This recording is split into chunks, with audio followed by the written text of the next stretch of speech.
Senhoras e senhores, daremos continuidade às nossas palestras.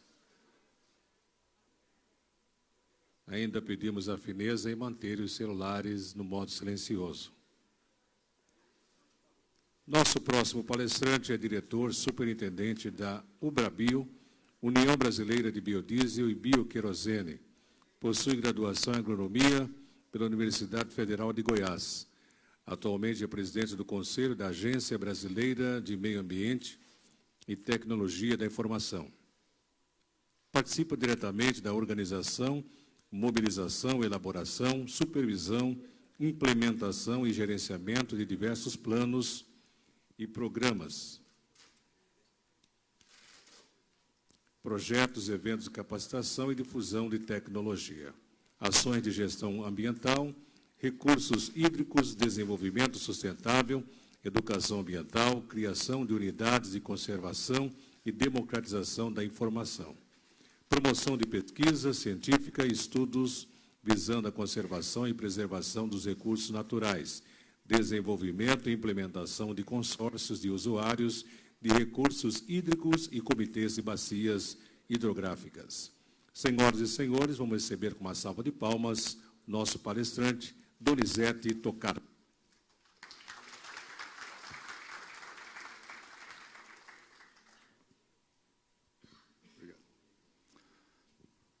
Bom dia a todas e a todos.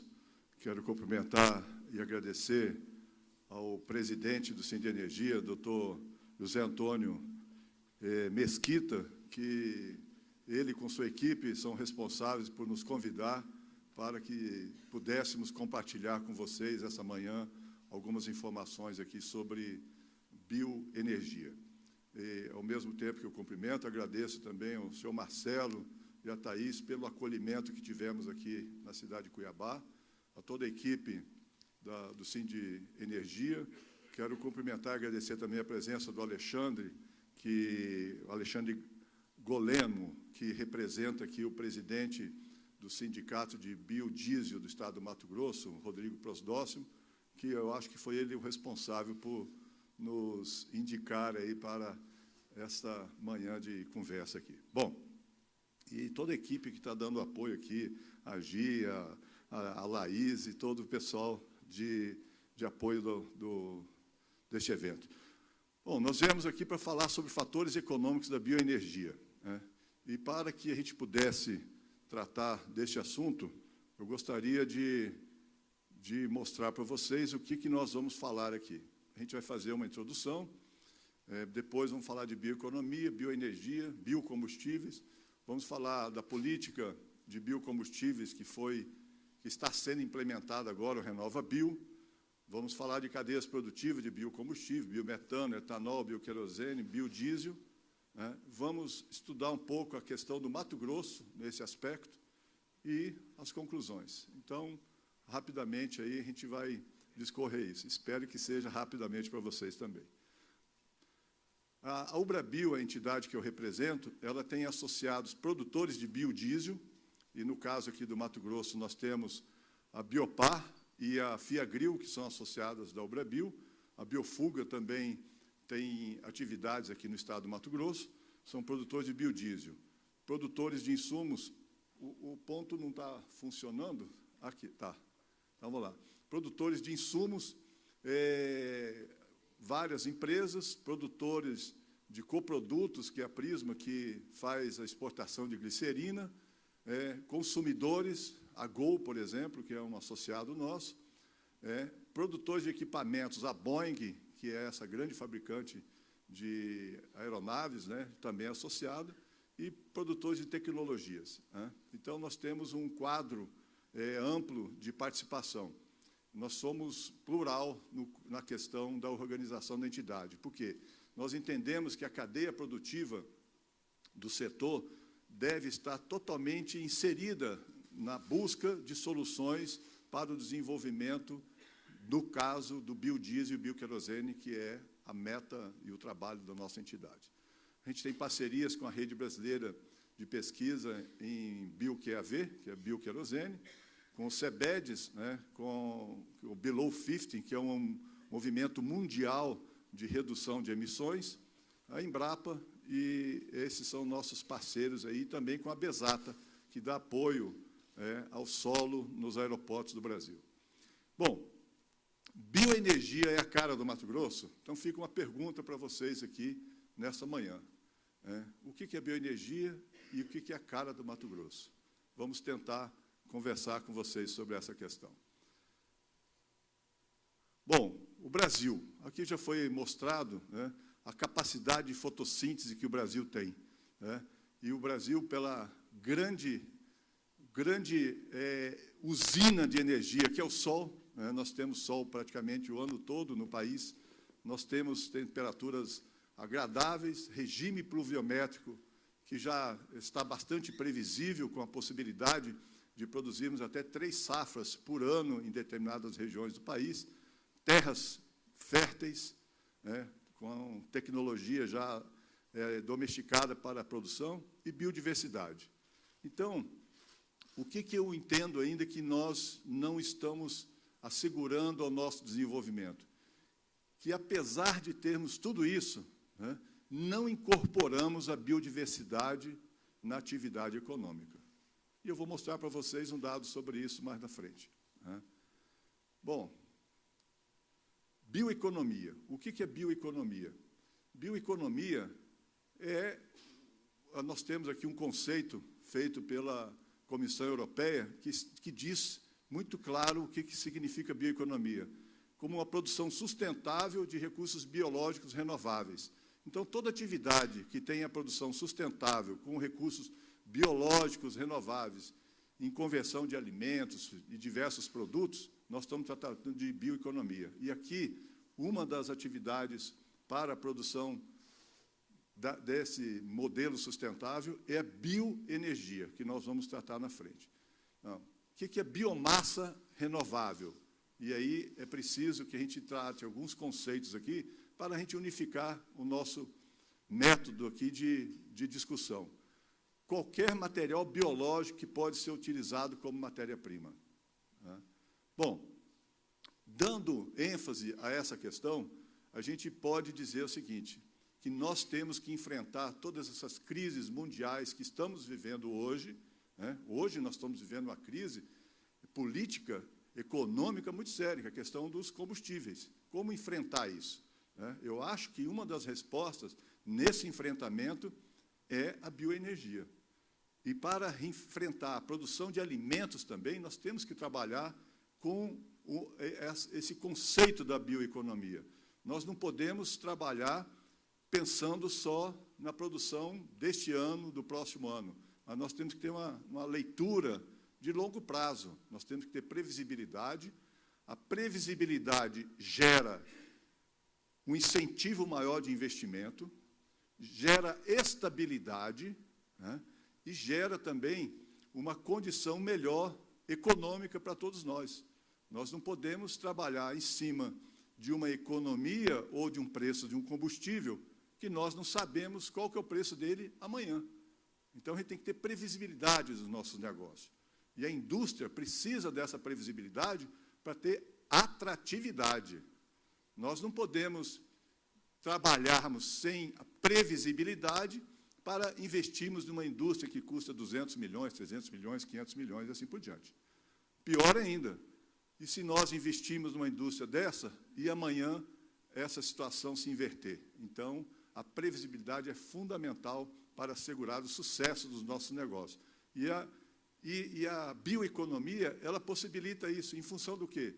Das possibilidades que nós temos no nosso estado do Mato Grosso. Eu posso dizer nosso, porque eu já fui morador do Mato Grosso também. Não aqui de Cuiabá, que é a capital, mas lá de São Félix do Araguaia. Então, vocês imaginam, isso em 1980. Então, eu tive que construir muita ponte aqui no estado já, né? E uma das pontes que a gente está construindo é hoje, essa ponte de relação interpessoal nossa. Bom, uma produção sustentável evolui na direção da multifuncionalidade. Nós não podemos ter uma produção direcionada a uma coisa só. Nós temos que ter uma leitura ampla do processo produtivo, da multifuncionalidade, gerando alimentos, gerando nutrição, saúde. Não adianta só nos alimentarmos. Nós temos que nos alimentar com qualidade, né? Nós temos que estar nutridos, nós temos que ter saúde, nós temos que ter os serviços ambientais agregados a isso. Nós falamos hoje, o Brasil, o mundo fala muito na questão da água.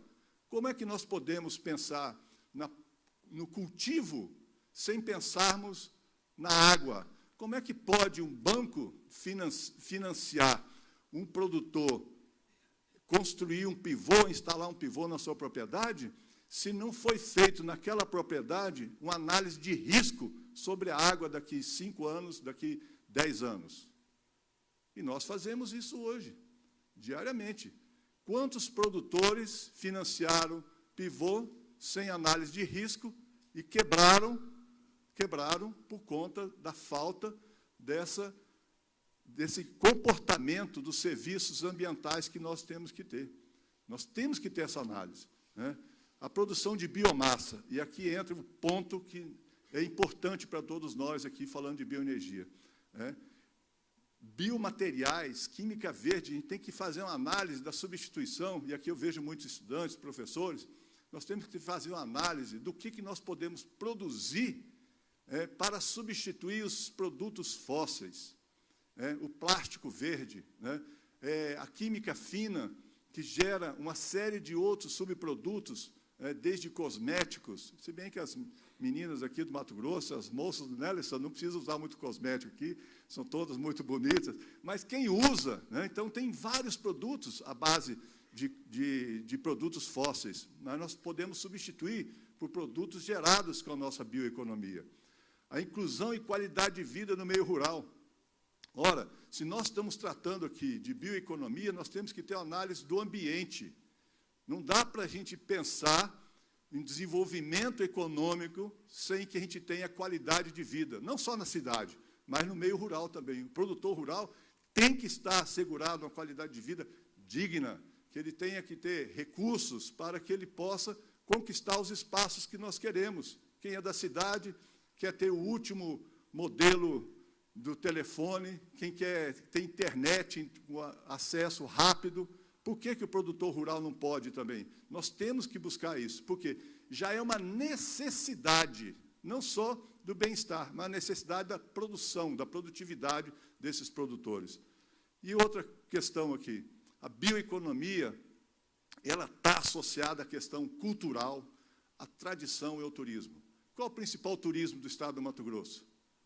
É o Pantanal? Todo mundo quer vir aqui comer o quê?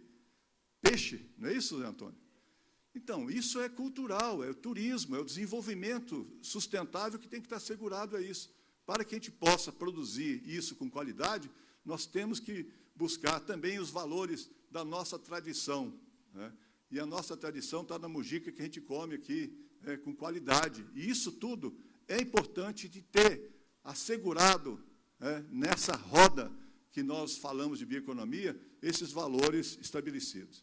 Bom, aqui, para a gente pensar no futuro, quais são as megas tendências que nós temos hoje, né?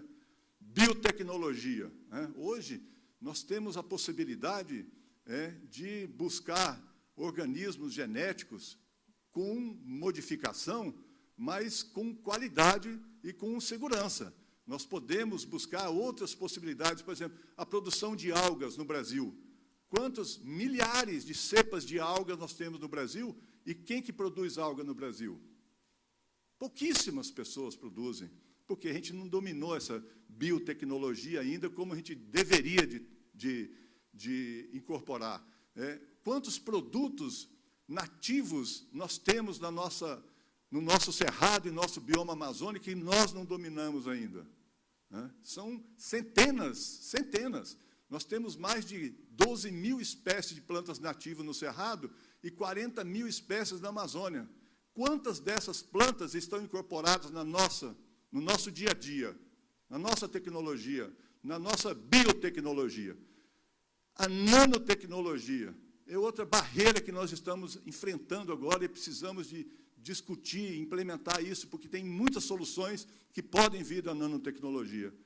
A geotecnologia. Hoje, no nosso iPhone aqui, a gente pode ver como que está determinada região, em termos de ocupação, uso do solo, informações hídricas, informações de aquíferos e assim por diante. Então, nós temos na palma da nossa mão hoje uma série de informações geotecnológicas que podem ser acessadas. E nós, de fato, estamos acessando isso para o nosso bem-estar, para a nossa atividade econômica? Eu acredito que muito pouco ainda. Nós podemos muito mais do que nós estamos fazendo. E a questão dos dados, a internet das coisas. Com o nosso aplicativo que a gente chama um Uber, vem aqui na porta em minutos. Como que isso funcionava há 5 anos atrás? A gente imaginava a possibilidade disso? Hoje tem Uber de várias atividades. Então, tem uma série de outros aplicativos que nós podemos incorporar no nosso mercado, no nosso comércio, assim por diante. Então, a gente está aí com a mega tendência de impactos tecnológicos que nós, eu, Zé Antônio, que a gente já está de cabelo branco, a gente vai ter dificuldade de compreender isso daqui a uns anos. Mas vocês, jovens que estão aqui, a velocidade de transformação vai ser muito grande.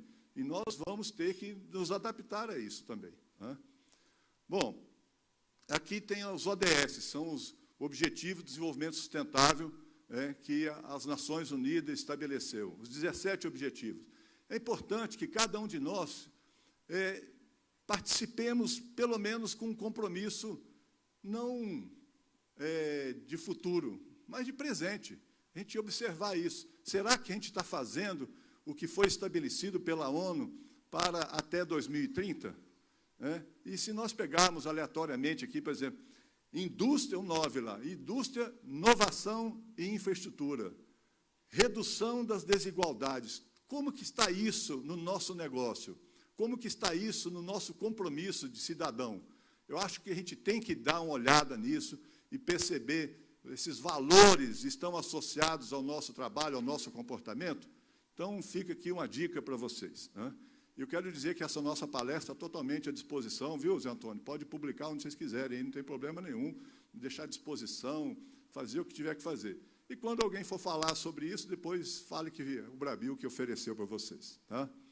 Bom, sustentabilidade, um imperativo. Por quê? Porque nós temos a questão da energia, da economia e o meio ambiente. Como que isso está incorporado?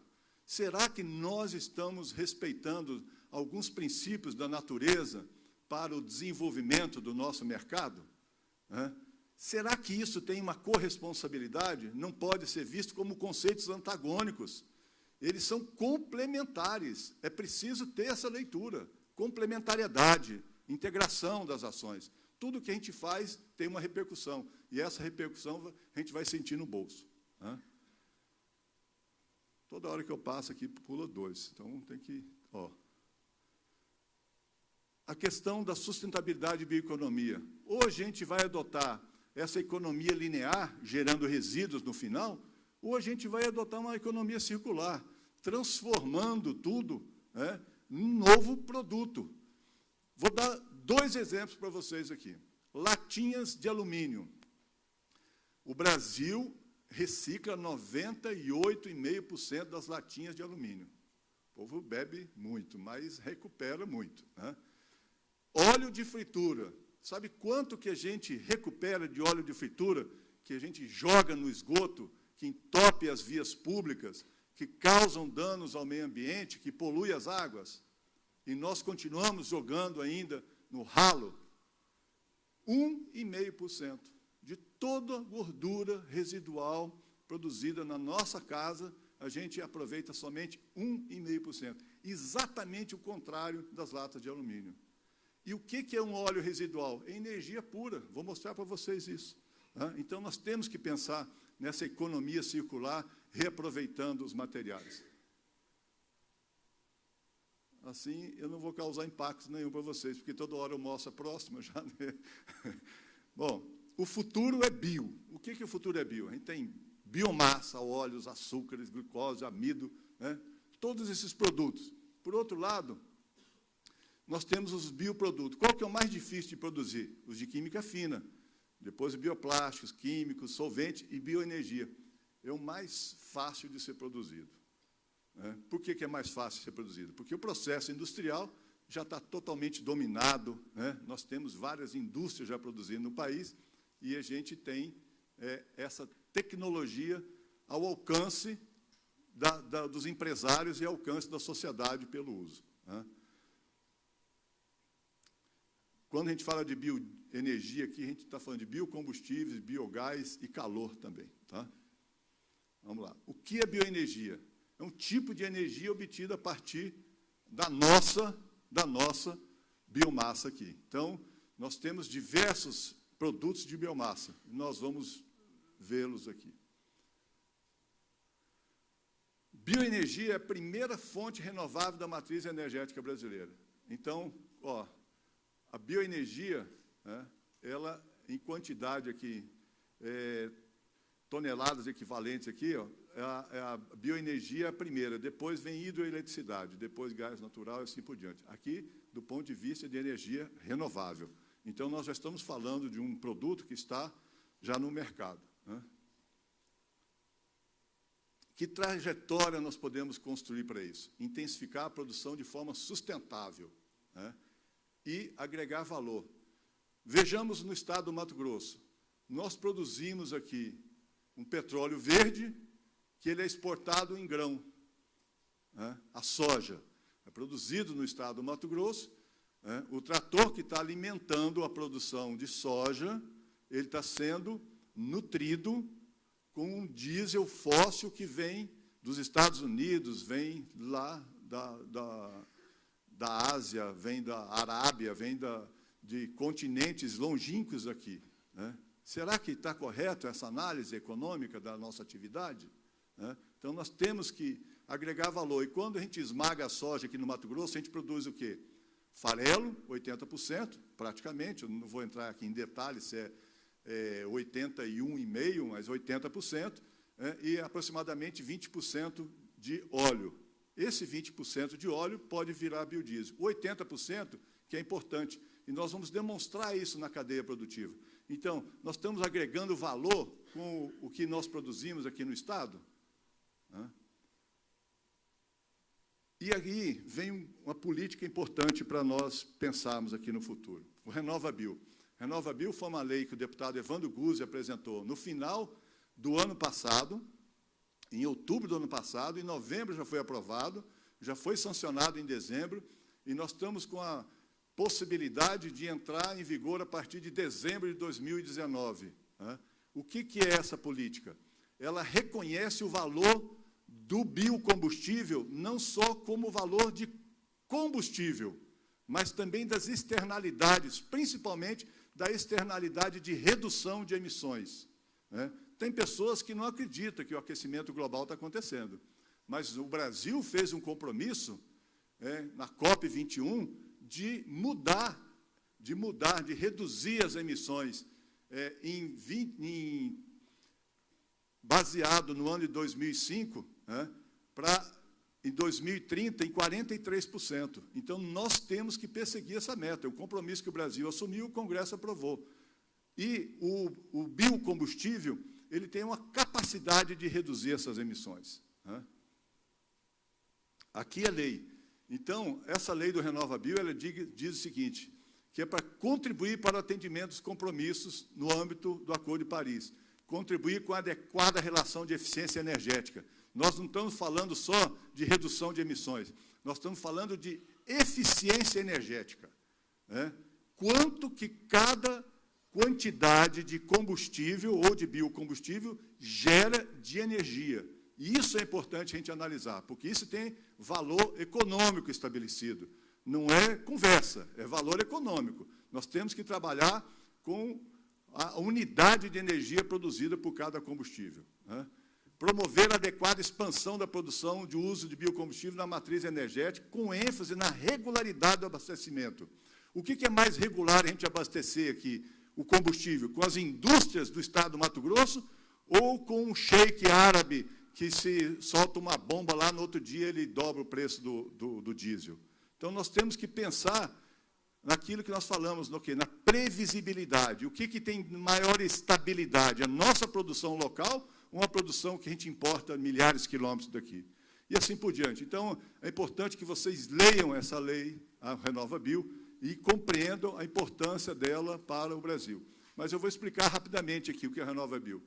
São esforços para limitar o aumento da temperatura. Consequentemente, isso vai gerar investimentos e emprego no setor. Por que que vai gerar? Porque há uma necessidade de ampliar a produção de biocombustíveis, tanto biodiesel quanto etanol, biometano e bioquerosene, que é uma indústria nova que vem por aí. Como funciona o RenovaBio? Além do valor da energia gerada, o biocombustível ele vai ter um valor acrescido, que nós chamamos de CBIO. Esse crédito de descarbonização, ele vai ser o seguinte: cada tonelada de redução de carbono, ou equivalente, vai gerar um CBIO. E esse CBIO vai para o mercado, valorizando o produto regional.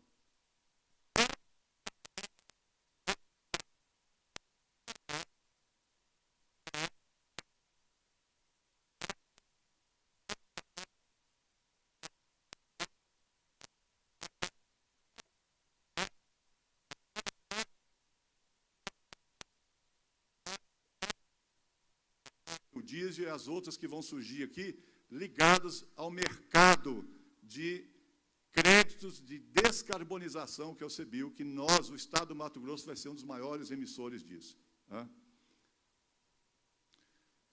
O biodiesel, no caso, ele pode chegar a uma eficiência que não é só reduzir as emissões em 70% fóssil e o biodiesel, mas de gerar créditos de carbono, não só descarbonizar, mas gerar créditos. Por quê? Porque depende da matéria-prima. Se nós produzimos o biodiesel, por exemplo, com óleos residuais somente, ou com plantas nativas somente, por exemplo, a macaúba, a gente pode gerar créditos de carbono, não só descarbonizar. E isso é um valor que vocês já sabem que o mercado já está sendo estabelecido. E nós temos setores que vão necessitar de créditos de carbono para assegurar os compromissos que assumiram. E aqui está. Nós estamos numa fase de consulta pública, hoje dia 22. Então, antes de ontem, acabou o prazo para a consulta pública das metas nacionais de emissões. No dia 5 de junho, vai ter uma reunião do Conselho Nacional de Política Energética estabelecendo essas metas de redução de emissões. E essas metas vão gerar compromissos às distribuidoras para descarbonizar o combustível que ela vende. Então, cada distribuidora vai ter uma meta de descarbonizar, ou seja, vai ser obrigada a descarbonizar na sua cadeia de valor os combustíveis através do uso de biocombustíveis. Quais biocombustíveis? Aquele que nós produzimos aqui.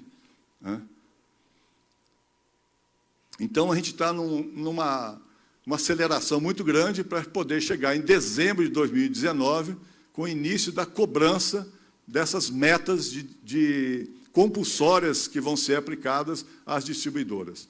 Então, a lei do RenovaBio tem todos os procedimentos que estão sendo feitos aqui. E um deles é o RenovaCalc. O que é RenovaCalc? RenovaCalc é uma calculadora, doutor Zé Antônio, que vai estabelecer qual que é o valor do seu produto em termos de eficiência energética de uma indústria diferente da indústria dele. Porque uma indústria pode usar uma matéria-prima mais privilegiada do ponto de vista da distância, do ponto de vista da questão dos resíduos, e essa diferença de composição de matéria-prima versus distância, etc., vai estabelecer uma nota. Então, 1 litro de biodiesel produzido pelo senhor pode ser diferente na nota de 1 litro de biodiesel produzido por ele. E isso vai pesar na emissão dos créditos de descarbonização. Que é exatamente isso aqui. A gente ia avaliar o ciclo de vida da produção. E o que é o ciclo de vida? Muitos dos senhores já conhecem, mas a gente vai ter que determinar a intensidade de carbono dos biocombustíveis, resultando em um índice de gramas de CO2 por megajoule produzido. Então, cada indústria vai ter uma nota, e essa nota vai dar essa eficiência energética que vai se transformar no crédito de descarbonização do CBIO.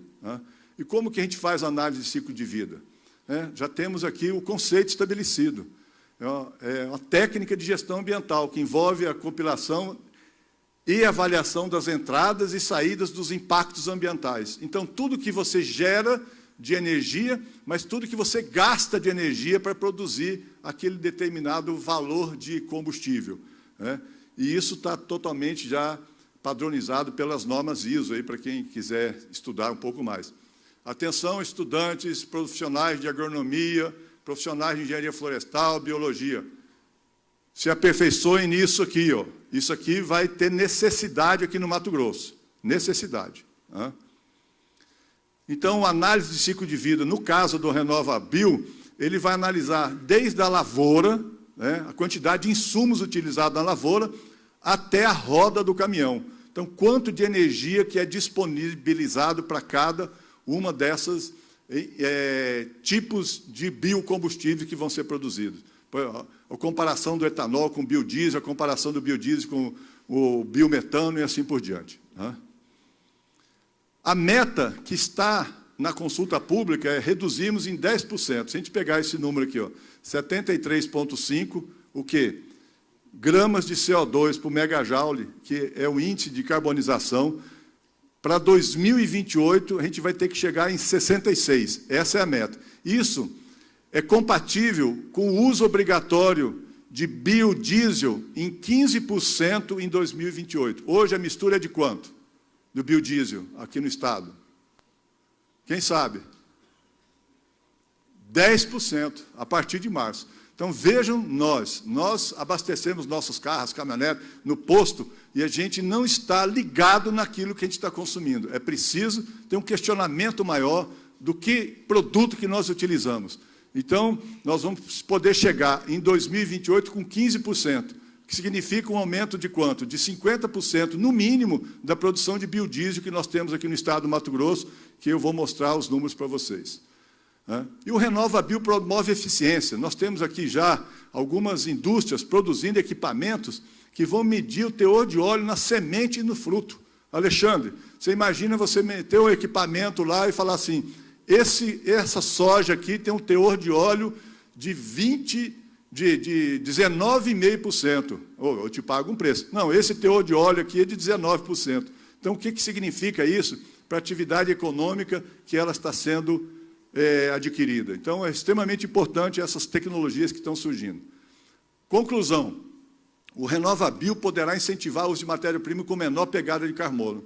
Então, fiquem de olho, produtores de biodiesel, e aqueles que querem fazer consultoria para os produtores de biodiesel e etanol também, analisem isso aqui, ó, pegada de carbono da produção, o grau de eficiência energética que cada produção vai ter. Né?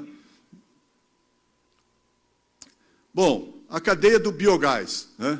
Como que funciona a cadeia do biogás? Nós temos as matérias-primas, né, que podem ser a partir de produção de alimentos, a partir de lavouras, os resíduos que nós geramos, né, fazendo com que a gente produza, de novo, biofertilizantes, energia elétrica, os resíduos industriais e de residência, que tudo isso vão para a produção, gerando biometano, que também tem uma eficiência muito grande. Então, nós estamos falando aqui de um produto que a gente muito pouco usa ainda no estado do Mato Grosso. Então, nós temos uma possibilidade muito grande do desenvolvimento dessa cadeia de produção aqui. A cadeia sucroenergética, todos vocês já conhecem muito bem, é uma cadeia mais idosa, a cadeia de produção de etanol e açúcar, né? Mas nós temos aqui dois produtos, né, que é o álcool hidratado e o álcool anidro, que é feita a desidratação. Então, são os produtos que nós utilizamos no posto de gasolina. Como que nós podemos dar eficiência nessa produção aqui? Tem a eficiência na parte da lavoura e a eficiência na parte industrial. Então, novos métodos estão surgindo para dar um grau de eficiência energética maior nessa cadeia de valor. Então, é importante estudarmos muito mais. Tem muita coisa para desenvolver ainda, apesar do tempo já da produção de etanol no país. Né? Bioquerosene. Não sei se vocês acompanharam, mas a Gol fez mais de 200 voos com mistura de bioquerosene no Brasil na Copa do Mundo. Vocês acompanharam isso na mídia? Vocês viram isso na mídia? O que é bioquerosene? Ele é drop-in. Drop-in significa que ele pode ser substituído integralmente. Ele é uma molécula igual à molécula do querosene. O avião que voa com querosene, voa com bioquerosene, em misturas que pode ser de 5%, 10%, 15%. Então, como eu falei, o querosene de aviação mais caro do Brasil é aqui em Cuiabá. Aqui em Cuiabá. E é um dos estados que mais precisa de voos regionais, locais, né? O que acontece? Aqui, com certeza, vai ter uma indústria de bioquerosene nos próximos anos. Quem que vai montar isso? Pode ser que alguém que esteja aqui nessa sala seja o grande interlocutor que vai fazer o diálogo dessa indústria de bioquerosene. Por quê? Nós temos matéria-prima aqui. Quais são as matérias-primas? Vou mostrar para vocês. Praticamente todas que usam para biodiesel e mais algumas outras. E tudo isso tem um envolvimento que é o seguinte, o bioquerosene ele tem que ter uma especificação da STM, que é uma especificação internacional. Não é da ANP, é da STM, internacional, porque um avião que vem lá da Europa pode pousar aqui em Cuiabá, abastecer com bioquerosene, seguir para a Argentina e assim por diante. Então, como Cuiabá é o centro geodésico da América do Sul, não é assim que vocês defendem? Tem gente que fala que é Palmas, né? Mas como Cuiabá é o centro geodésico, eu acredito que seja Cuiabá, nós podemos ter um grande ponto de reabastecimento de aeronaves aqui em Cuiabá. E a gente imagina a gente pegar um voo de Cuiabá direto para a Europa, não ter que ir para São Paulo para poder sofrer, ou para Rio de Janeiro e assim por diante. Por quê? Porque nós, com certeza, podem escrever aí, em menos de 10 anos, a gente vai ter uma indústria de bioquerosene aqui no estado do Mato Grosso.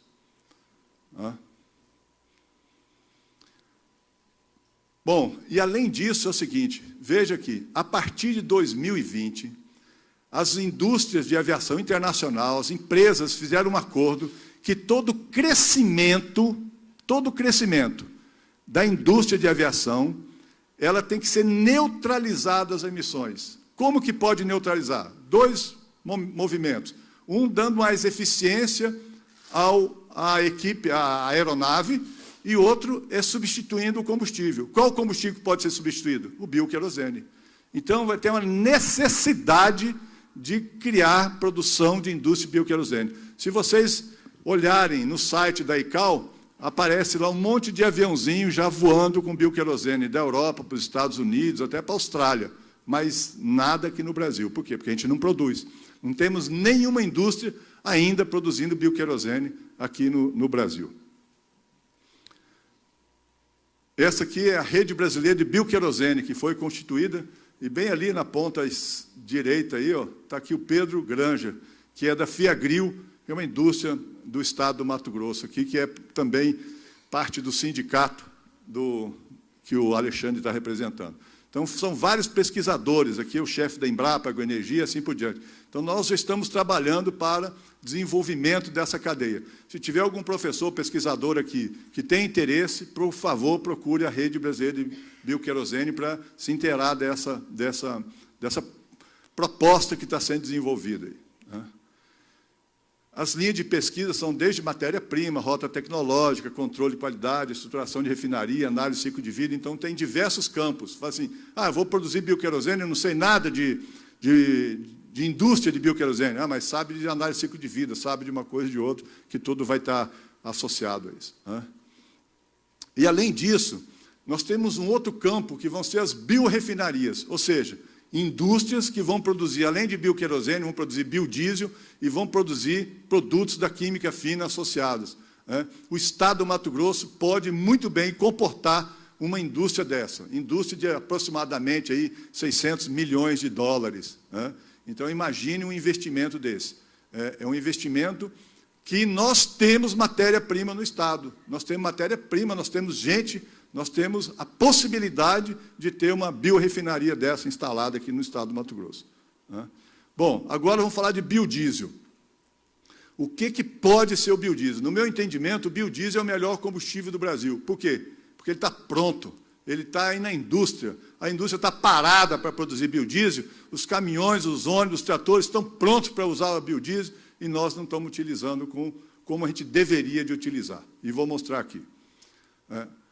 Hoje, nós estamos aqui em 2018, a gente está usando 10%, que chama B10. A proposta da Ubrabil é de passar para 11, 12, assim por diante, chegar em 2028 com B20, ou seja, 20% de biodiesel obrigatório no Brasil todo. A lei já diz o seguinte, que o CNPE já pode aprovar até B15. Hoje de manhã, o secretário executivo do Ministério de Minas e Energia me ligou, pedindo a intervenção nossa para que a gente possa, através do biodiesel, com o uso do biodiesel, reduzir o preço dos combustíveis. É possível no Mato Grosso? Sim. Por quê? Porque o biodiesel aqui no estado do Mato Grosso é mais barato do que o diesel fóssil. O biodiesel no estado do Mato Grosso é mais barato que o diesel fóssil. E nós estamos utilizando diesel fóssil em detrimento das possibilidades do uso do biodiesel. Bom, quais são as matérias-primas para produzir biodiesel? Óleo de soja, tem soja no estado do Mato Grosso? Gordura bovina, tem gordura bovina no estado do Mato Grosso? Óleo de algodão, óleo de caroço de algodão, tem no Mato Grosso? Outros materiais graxos, que são materiais de segunda linha, vou dizer, diversas gorduras, subprodutos e tal. Óleo de fritura, tem no Mato Grosso? Gordura de porco, gordura de frango, palma, já tem no Mato Grosso também, plantio de palma. Então, óleo de canola ainda não, mas praticamente todas as matérias-primas para a produção de biodiesel nós temos em abundância no estado do Mato Grosso. Como que é a cadeia produtiva do biodiesel? Grãos, esmaga o grão, vira óleo e farelo. O farelo vira alimentação, que é o quê? É agregar valor à cadeia produtiva. Em vez de exportar grão, a gente exporta frango, porco, derivados lácteos, carnes, etc. Alessandro, não precisa tirar foto que está disponível no site da Ubrabil. Bom, e o óleo vira o quê? Vira óleo comestível e vai para a indústria de transesterificação, que vira o quê? Biodiesel e glicerina. Então, uma indústria produz biodiesel, produz glicerina, e além disso, tem as gorduras animais que vêm também para a cadeia produtiva aqui. Então, essa é a sequência da produção de biodiesel, e nós temos várias indústrias aqui no Mato Grosso. O que era feito antes do Programa Nacional de Produção e Uso do Biodiesel? Essas carcaças, as gorduras animais, eram lançadas no meio ambiente, poluindo, degradando o meio ambiente, na beira de rio, beira de estrada. Vocês veem isso agora no estado do Mato Grosso? Não veem mais. Por quê? Porque quando começou o programa de biodiesel, uma tonelada de gordura animal valia R$150 a tonelada, ou seja, o indivíduo praticamente pagava para você ir no frigorífico para arrancar aquilo. E quanto que vale hoje, Alexandre? Quanto vale? R$2.000 a tonelada. Então, alguém vai jogar fora um produto que vale R$2.000 a tonelada? Não joga fora mais. Então, isso faz o quê? Agregou valor na cadeia produtiva da pecuária. Melhorou, deu mais eficiência, barateando a carne que a gente utiliza. Quais são os outros produtos? Onde que eu... O óleo, que é uma necessidade da gente poder utilizar, e agora virou o quê? Virou uma... que antes era um desafio, agora virou uma necessidade, por conta do RenovaBio. Estou apanhando aqui com esse negócio aqui. Vamos lá. Então, a gente hoje utiliza cerca de 50 milhões de litros anos de óleo residual para a produção de biodiesel. Mas a gente pode chegar, se nós fizermos conta, na palestra passada aqui, vocês foram exigidos a fazer conta.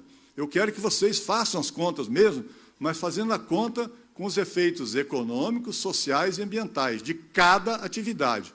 Entre nós aqui, isso foi que a Alessandra me deu a dica aqui, entre nós a gente não pode ter competitividade. Eu acho que tem espaço para todo mundo, mas o consumidor, regionalmente, tem que fazer essa contabilidade social, econômica e ambiental das diversas tecnologias para a utilização dos biocombustíveis ou dos outros combustíveis que forem propostos.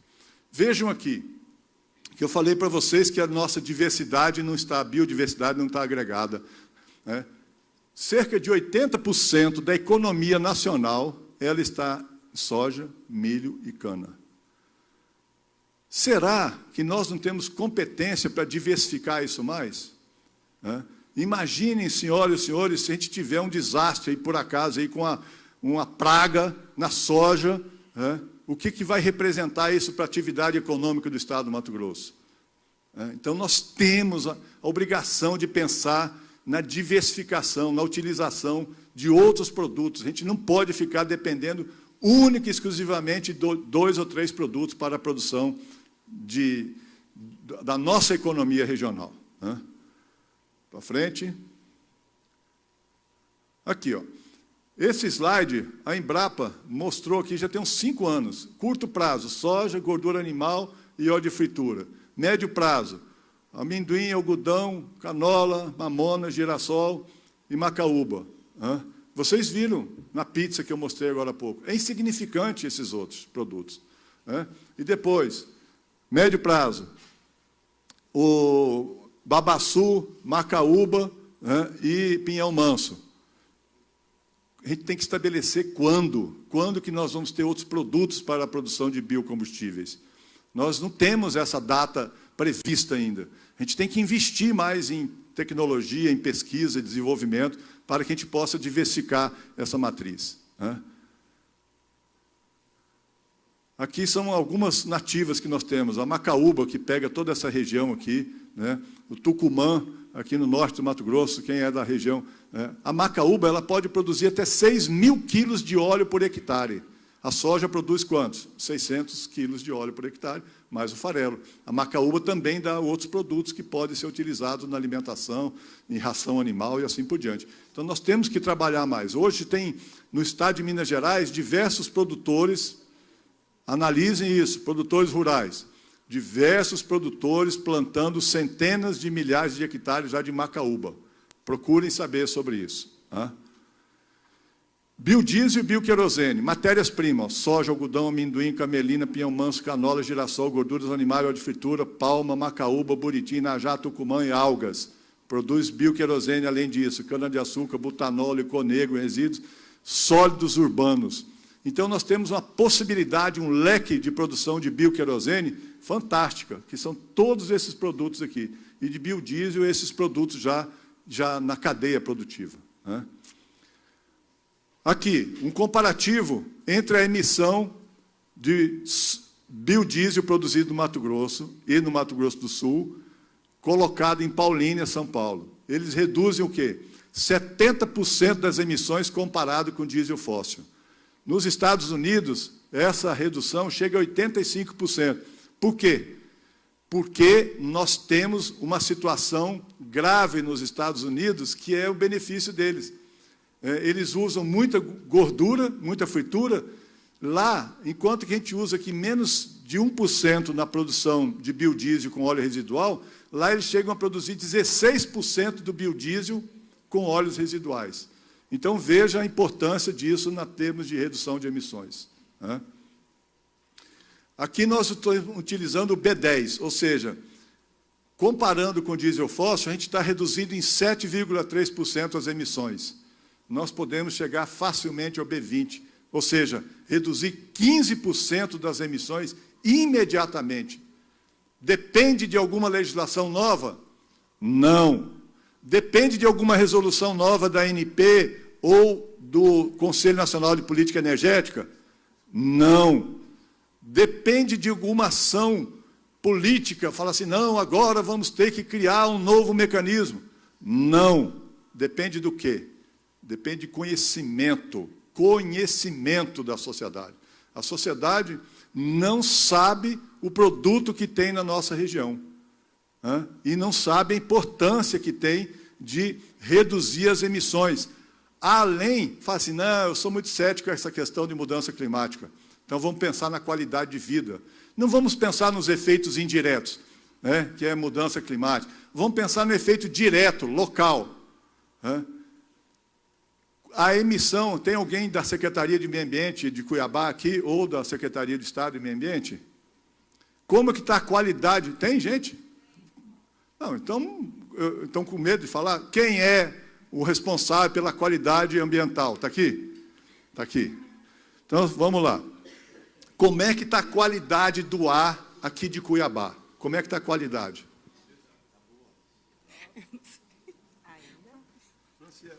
O pessoal está com vergonha. Magda. Sheila, Franciele, vou falar o nome de vocês, eles vão acabar a vergonha aqui, desculpa. Magda. Ninguém é técnico da área ambiental? Você pode falar? Não.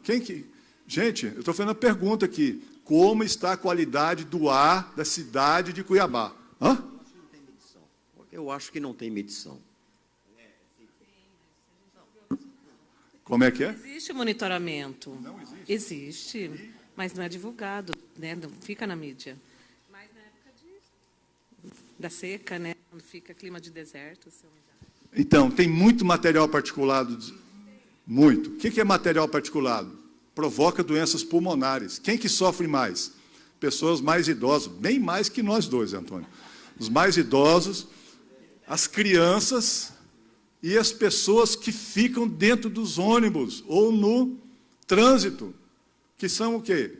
Os menos favorecidos economicamente. Então, nós geramos um problema grave com a emissão de material particulado, com a emissão de enxofre. O enxofre, até pouco tempo, ele era considerado pela Organização Mundial de Saúde como potencial causador de câncer. E hoje é o quê? Tirar a palavra potencial da frente. Hoje, o enxofre, que a gente respira, dos combustíveis fósseis, e por isso que foi reduzido, né, o S. Quando a gente fala S500, que o povo chama aí de combustível normal, né? O normal. Você quer o normal ou quer o S10? O normal significa 500 partes por milhão de enxofre. E o S10 significa 10 partes por milhão de enxofre. Ou significa que nós estamos respirando enxofre.